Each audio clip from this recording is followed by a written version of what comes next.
Hello, Leapers, and welcome to the Quantum Leap Podcast. I am here with Steve Bralver, and he is the stuntman extraordinaire that works on the new Quantum Leap series. Hey, Steve, how you doing? Hey, I'm good.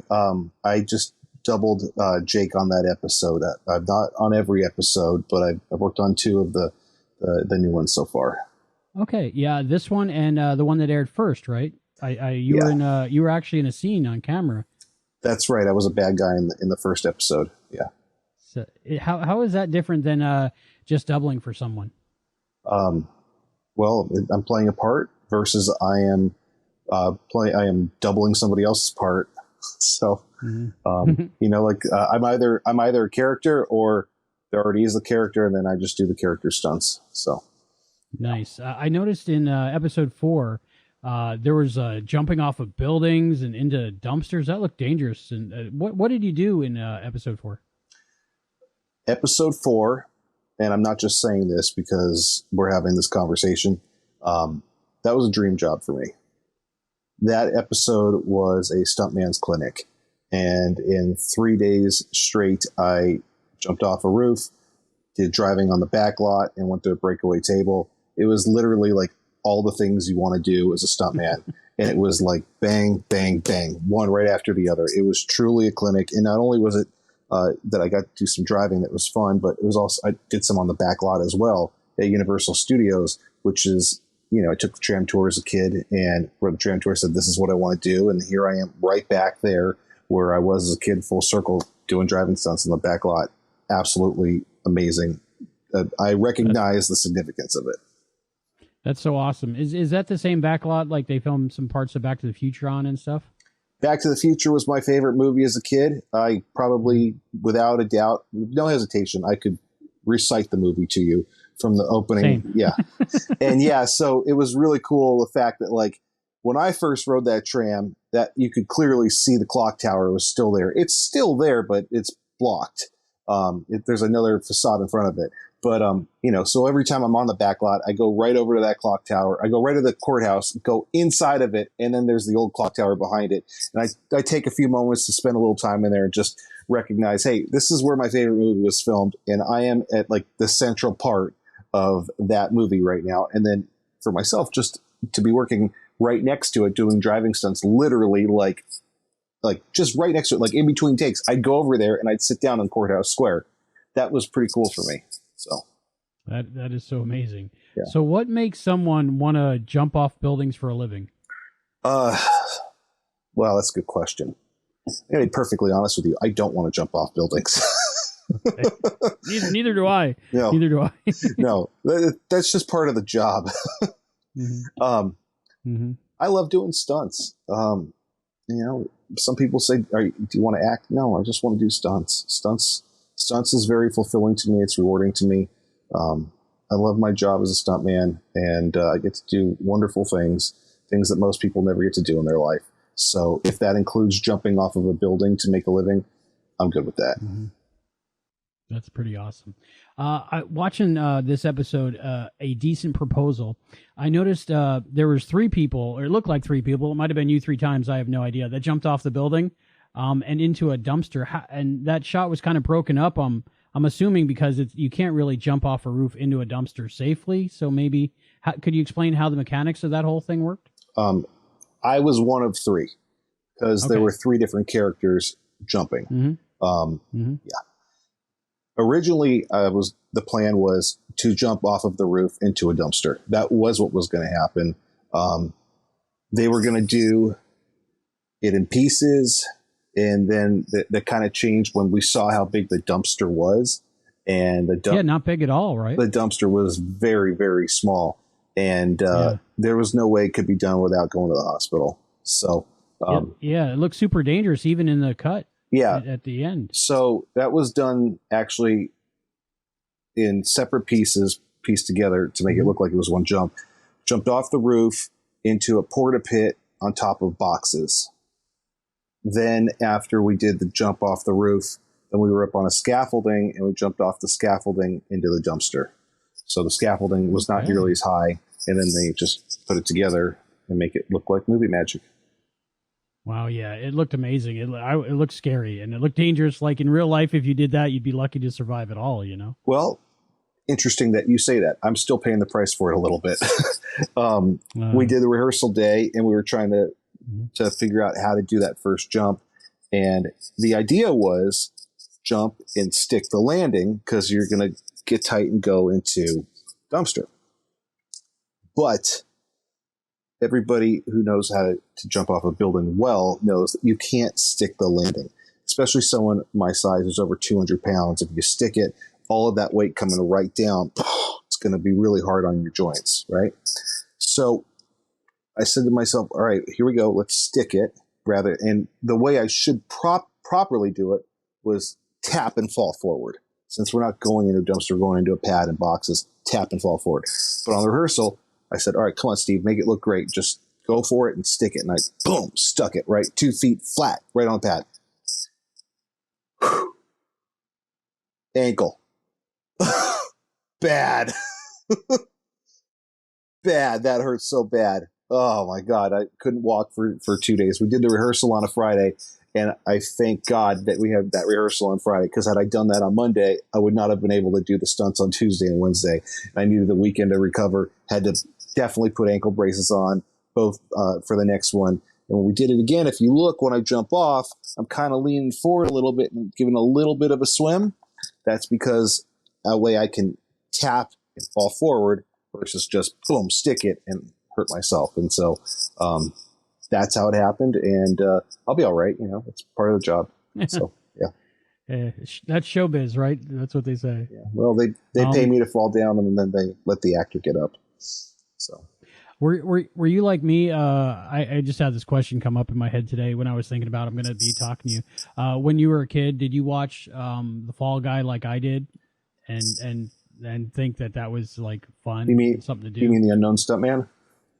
Yeah. So who was it? Lee Majors, I think, played him. Yes, it was Lee Majors. My dad was the second unit director on the first season of The Fall Guy. No way! Yeah, he was wow. So this runs in your family. Yeah, he was the second unit director and stunt coordinator for season 1, and then after Fall Guy, he went over to another Universal show which has a talking car. Oh, awesome! Yeah, yeah. So anyway, yeah, Fall Guys. I get it. You get it. Yeah, Mickey Gilbert was the stunt coordinator and Lee Major's stunt double for the rest of the series, but Dad did season 1. So. Nice. I had no idea. Wow. So could you explain to us and me and how all the stunt things work? Because you're a stunt man and there's a stunt coordinator and then there's a stunt team, I'm guessing, because you work with other stunt people. Does that get assembled separately every episode? Yeah. Or are you like a group of people that do it for the show? Well, it varies. There's a stunt coordinator. On this show, the stunt coordinator is Jeff Barnett, who's a great friend. On the original was Diamond, and I know that you've interviewed Diamond. So the stunt coordinator is a regular on the series, and then there's the regular doubles. So Tom Vu is the regular double on this one for Raymond, and so yeah. Anyway, there's the regular doubles. I'm not a regular on the show. I'm a guest. So I was doubling there was one guy who was 6'3" on this episode. Yeah, he's tall. Yeah. And Jeff said, all right, Bralver, I got a spot for you. So awesome. Right on, bud. Let's do it. Cool. So probably more episodes to come in the future, right? Sure hope so. Here and there. Yeah, sure hope so. That'd be great. I've done 2 so far. I think they're shooting number 9 next week. Mm-hmm. So yeah, they just finished the Halloween episode, I think, which was what was that, 8 probably? You would probably know more than me. 6 was the original first one. Yeah, 6 was the original first. I found that to be so fascinating. So yeah, I'm looking forward to seeing. Looking forward to seeing that. Yeah, me too. Yeah. Going through a table, like I've done that because I dabble in local professional wrestling and stuff. But when professionals like yourself do it, what does that entail? Is there multiple tables and you go through a few times, or how do you set it up? Or there were 3 tables that day. Okay. Yeah, we used one of them. Oh, good. First time you got it? Yeah, we used one. Did one take and we were done. The other 2, The other two were, they're out there somewhere. So I don't know what happened to those. So, but they're there. Maybe in another episode. Yeah. Maybe they have your name on it, and one day you get to go through those too. I'll tell you, I don't always. My opinions really don't matter. But when I see the stunts that I do, everyone's very critical of their own work, and I don't always really care for how they edit the stunts. A lot of times it'll be edited where you don't even see the ground and I smash the ground or whatever. But I was really impressed with the editing on this episode. They really edited the stunts and made it look better than I thought that it was going to. So kudos, Quantum Leap editors. Yeah, they did good, and you did good because I did not see you at all, even though I know I saw you. Yeah, it looked to me like it was the person you were doubling. I make a living doing this. It's funny because I saw my face, but I knew if it, oh, did you? Yeah, if you I'm not trying to be seen. Obviously, right. If you see my face, then it didn't do perfect. But sometimes you can't help it. Mm-hmm. But there was where I'm jumping off of in the club in the whiskey, which wasn't the real whiskey, by the way. It was another club on Sunset where I jumped down off of that and go through the table. There's a shot where they're looking up, and really quickly they cut from him to me, and they're looking right up, and you see my face as my legs swing over and then go down through the table. So okay. I look close enough to him. So yeah. Good double. I'll check that out next time I watch it. I have to watch it one more time. You would have to freeze frame it and go, yep.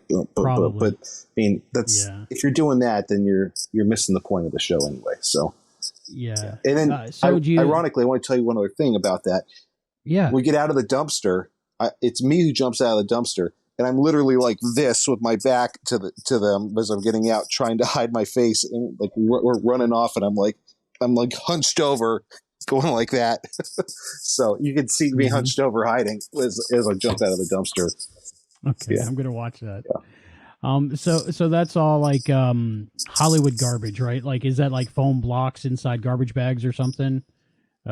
Inside the dumpster. Yeah, it was brick, it was stone, it was cement, it was rock, it was icicles, it was it was all the dangerous stuff. Barbed wire, nails, yes, barbed wire. Yeah, the barbed wire got me here, and here. Yeah, so yeah, it was. I would not recommend doing that because it's gonna hurt when you jump into that stuff. The driving. So the stunt coordinator knows like your qualifications, and he goes, "Oh, you'd be great for this scene to drive in this scene or something." How does the driving go? How do you learn to drive, stunt drive, and all that stuff? Yeah, you just learn. You just do it. I have 5 cars here at the house. Nice. 4 of them are classics. So 2 of them are stick. One's a 67. I have a 67 Camaro big block. It's a muscle car. It's got a 4-speed. What color? Red. I have a YouTube channel for it, actually. If you do care to look it really? up, yeah, I will. 1967 Camaro versus the world. Okay, yeah, I will look at that. Yeah. I used to drive a 78 Camaro. Nice. So yeah, they were good. Yeah. It was Hunter Green. It was nice. Cool. Right on. Yeah. So anyway, answer your question. You learn how to do that stuff. You get practice days. You get a track. You get an open parking lot where you're safe. Sometimes you rent cars. Some people have stunt cars. Some people do have cars that you can rent for doing that sort of thing. And you just do as much as you can, so you get a feel for it. So I did some driving earlier this week on another show. So I'm doing some driving next week. So I'm thankful to be doing that. It's really fun. Always working? Let's say always working. I mean, keeping busy. I've been very blessed and very lucky lately. I know what it's like to not work, and I've gone through many, many stretches of downtime where the phone's not ringing. So I'm thankful right now that I've got some stuff that I've just done, and I've got some more coming up. It's getting to do what I want to do. That's awesome. Yeah. So you mentioned your dad was a stunt coordinator, and so you grew up in this business. It was like it's in your blood. Did you always assume you were going to do it? Did you always want to do it, or did it just work out that way? I want to make it clear because the way you said that, it may have come across like he was a stunt coordinator on this show or on Quantum, which he wasn't. No. Oh, and I want to make, on, make it clear. The Fall Guy season 1, and then Knight Rider. That's right, Knight Rider. Yeah. So just want to make clear, he was stunt. He was always, he still is, in my opinion, a stunt coordinator for many shows. Did I grow up in Hollywood on set? No. I went to set a couple of times, but not very much. Dad retired when I was in high school. I wish he hadn't have, because he could have helped me further along in my career had I known I was going to do this. But he tried to keep me out of doing stunts. He said, Steve, you shouldn't do this. I don't want you doing this. And he tried to steer me towards doing other things. But I knew I wanted to be in the movie business. And I moved back to LA after I finished playing ball. And I started as a PA, and then I was trying to figure out what I wanted to do and how I was going to do it. Then I learned the extras made more money than the PAs, and I was like, well, let's get my SAG card and do that, and I can still be on set and learn. And as I was doing that, I was watching who has fun and who's miserable. That's smart. That's a good way to know what to do. Yes. There's a lot of different departments, but I realized if you want to have fun and be in the business, you're either a producer, a director, or a stuntman, or an actor. Sometimes depends. But to be an actor is a whole different thing. It's like, I'm sure actors have a great time doing what they get to do, but that's a different path, and working my way up from industry and what I want to do, and realize I do want to do stunts, and I love doing stunts. So I said, stuntmen are having fun. That's where it's at. And that was the beginning. I've never looked back. So, that's awesome. Yeah. Can we talk a little bit about episode 1 of Quantum Leap? What did you do on there? Very, very little. It was actually, but what was cool though was I was there for the very first day of filming. So I know they did that pilot episode in Canada, but this was the first day in California with this crew, and I was like, well, I want to make sure I see them call action and cut for the first shot. And so I did, and it was a shot that they were doing. I think like Ben is running across the street to one of the cars, then he gets in the car, and then they do a dialogue in the car with I forget the guy's name. He had a beard. He was a guest star. Yeah. Really nice guy, by the way, because I ended up doing my stunt, call it that, with him later on. And we were in the jewelry shop, and I was like a goon, and they just had me there because I'm slamming his head into the glass, and they wanted someone to take care of him and not, someone who could slam an actor's head into the glass without, something bad happening. So yeah, it's important. Yeah. Right? So that's what I was doing that. I mean, look tough in the background, and then you did look tough. You're a tall guy. You're a big guy. So intimidating. So that, they typecast you, I guess. It's funny. Like I smile. I don't look mean. Yes. Right. But they say action. I do this. Mm-hmm. or this. I wouldn't have messed with you. Yeah. It's just, it's Hollywood tough, in the real world, I'm not that tough. No, that's the way it should be, right? Hollywood tough. Now, there's fans of the new Quantum Leap that are fans of the original Quantum Leap that might be interested to know that you worked with someone else from the original Quantum Leap at one point in your career. Oh, are we speaking of a gentleman named Scott? Yes, one Mr. Scott Bakula. Oh, that guy. Yeah. What show was it on? Was it on NCIS New Orleans or something? Actually, it was NCIS. NCIS? Yes. Okay. Yeah. This was early in my career, and I didn't even know that Diamond was Scott's double for the entirety of Quantum Leap. And when I was there working for Diamond on NCIS, I did not put together that connection because I didn't know. I didn't know at the time.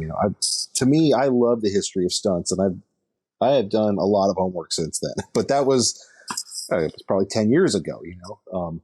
It was the episode where they introduced Scott Bakula's character for NCIS New Orleans. It was like it was the introduction / kind of crossover, but it wasn't really. They hadn't created that show yet. So like a crossover backdoor pilot kind of deal, more or less. I think you kind of hit the nail on the head there. I was doubling an actor on that episode, and that character is like kind of like ignoring Scott's character. I forget what was his character on NCIS New Orleans? Dwayne Pride. Right, Pride. That's correct. Yeah, he was kind of giving Pride the shoulder, and then Mark Harmon says to him, "Uh-oh," and then all of a sudden, Bakula grabs the actor, kind of takes him through the lens. Cut to Bakula grabs me and throws me over the Mercedes. So I hit the ground. I give him one of these. Cut to actor rolls over, goes, ah. So that's funny.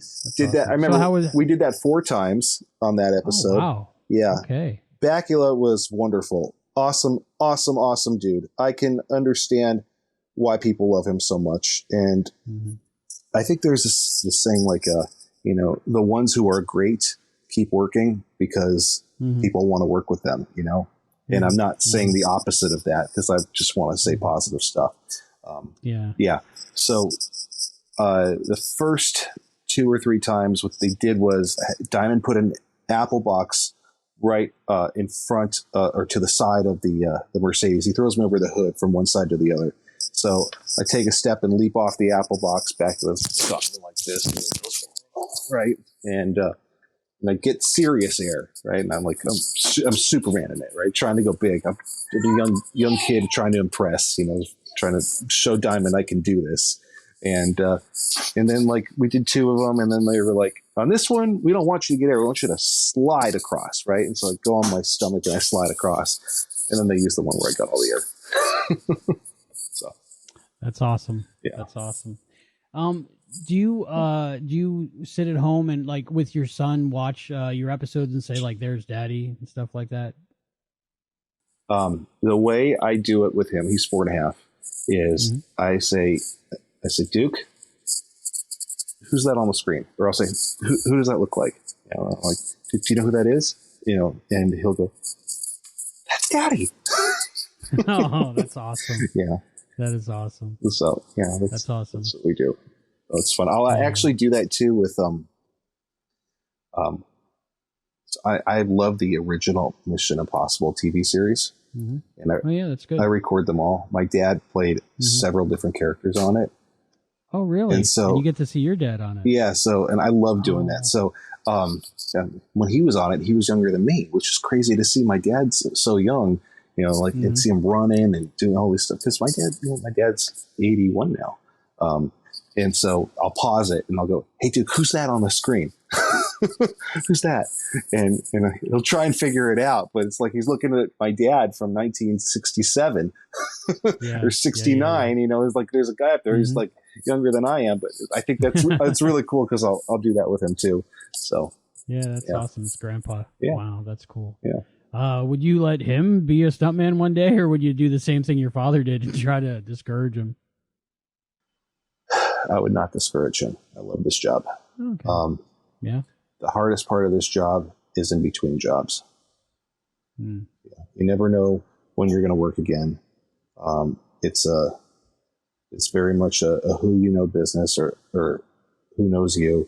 And you really have to put a lot of time into making really quality relationships with people. And the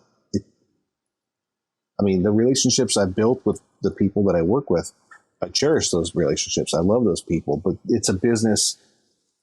It's that kind of a business where then you can get opportunities when people get to know who you are. It's rare that someone will just call somebody completely random without knowing them and say, come to work, unless there's a very specific need. And even then they're usually vetted and people check with other people that they do know. So, I love doing stunts. I love storytelling. I love movie magic, and I'm just very, very grateful to be a part of this a small part of the fabric. But I'm happy, An important part. happy to be in the fabric. Let's just put it that way. Yeah. Is there any stunts that you wanted to do that you haven't done yet? I know there's an episode of Quantum Leap about stuntmen. I don't know if you got a chance to watch that. It's in the first season, but it's pretty good. But I think that one focused on the one younger stuntman, and it wanted to do like a fire gag. Is that what it's called? Yeah. Where you light yourself on fire and stuff like that. Have you done that kind of stuff, or what is the like craziest thing you've done and been in that situation of like, am I really doing this? I've been blown away by a couple of bombs. So. Oh wow. Yeah. And live to tell about it.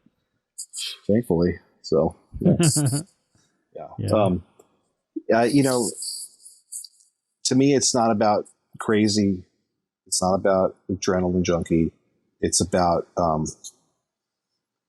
doing quality work and being able to go back to work the next day and do it again.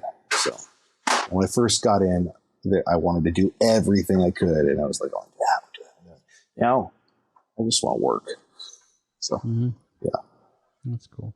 Do you have? You mentioned you've been working and you got some things coming up. Is there anything we should be on the lookout for?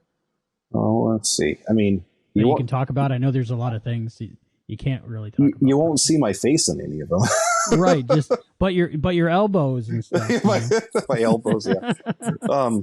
I think, to be honest, it's in this era that we're in, it's best not to talk about stuff until after it airs.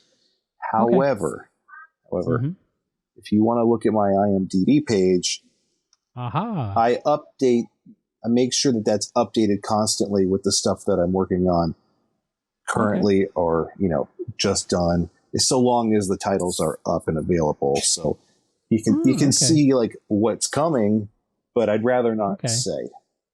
I understand, but we can follow you there if we do our research. Sure. Yeah. Okay. Very good. Yeah. Very good. And we'll check out your YouTube channel on with your Camaro. That's pretty cool. You got your other classic cars on there, or just the Camaro? Well, what I was doing was I was getting together with other people who own muscle cars, and I was racing them, and we were putting these classic pieces of machinery side by side, racing them, and then telling stories or there was a story out of the day or the event. It was always an adventure in some way. So yeah, in fact, there's one where I didn't have another muscle car, but my dad came and visited me. He's like, "Steve, I want to drag race you." And I'm like, "What?" So he just hopped in my daily driver and we went and we made a video on the fly. So that's awesome. Yeah. Did you ever meet Kit as a kid with your dad working on that show? No. I was born. I should say when I was born. I was born after Knight Rider ended. Okay. Wow. So it ended in '84. Is that right? Did you know? I want to say around that time. I know. I don't know. It went on a while. It was early '80s, maybe '86. That wasn't '86. It was before then. '86. It was before then. I know my Knight Rider shirt says '83 on it, but I don't know what that means. Okay.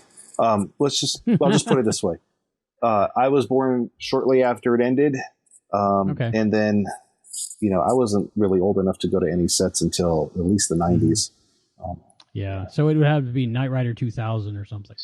I don't think Dad was a part of Knight Rider 2000, but I did get to, now there's like a handful of people who have replica kit cars that get used specifically for TV shows and movies. There's like two that I know of that do a lot of them. And they had Hasselhoff playing himself in Ted 2, and Kit was there. Yeah. And it got cut out of the movie, but Did it? I'm pretty sure it did when I saw it. But they had a whole bit with Hasselhoff and Kit, and I was doing stunts that day, getting out of the way of Kit. So that's the closest I can say. Cool. Yeah, but one of the Kit license plates, the original ones, is at my dad's house. So that's awesome. Yeah. That's awesome. Yeah. Okay. Wow. So much film history. That's amazing. I love history. I'm thankful to be so close to it, and a lot of amazing people who worked in this business, and I do look up to them. So. What's your overall feeling, having worked on 2 episodes of Quantum Leap? What's your overall feeling of like the set, the people that work on there, the feeling? Okay, that's a good question. The 2 leads, Raymond and Caitlin, super sweet, wonderful people. They're fantastic. They're the type of people that, like, when you meet them, they want to know more about you than you're like, what? So they're top notch. They let's just say they deserve to be where they are, and I'm happy for them. That's awesome. But first and foremost, I want to thank Jeff Barnett, because he's the reason I've gotten to work on the show. He's a great friend. He's a fantastic stunt coordinator, and I wouldn't be able to have had that dream job of jumping off of a roof, jumping through a breakaway table, sliding cars around, doing near misses in cars, working on the back lot. It's all because of him. So hopefully we'll get a chance to talk to him at some point, so that'll be great. Yeah, cool. But I wanted to talk to you because you're jumping off buildings for Quantum Leap and for all us fans, and it's amazing to get to talk to the guy that's doing that. So thank you. I'm as excited as you are. Let's put it that way. So it's an exciting time. I mean, Quantum Leap's back, and there's fans from the original and then brand new fans that get to see this. So it's good stuff, and I really appreciate you talking to me today, and I appreciate you being on, and we appreciate what you do. So thank you. That's super sweet. That's super nice. I'm just a fall guy, So you don't need to. I mean, it's cool that you say that you appreciate what I do, and I thank you for that. But I'm just lucky to be there. So every time I watch that episode with my daughter, I'll be like, "You see that guy? I talked to that guy." Cool. So I appreciate it. Right on. All right. Thanks, Steve. Hey, it was my pleasure.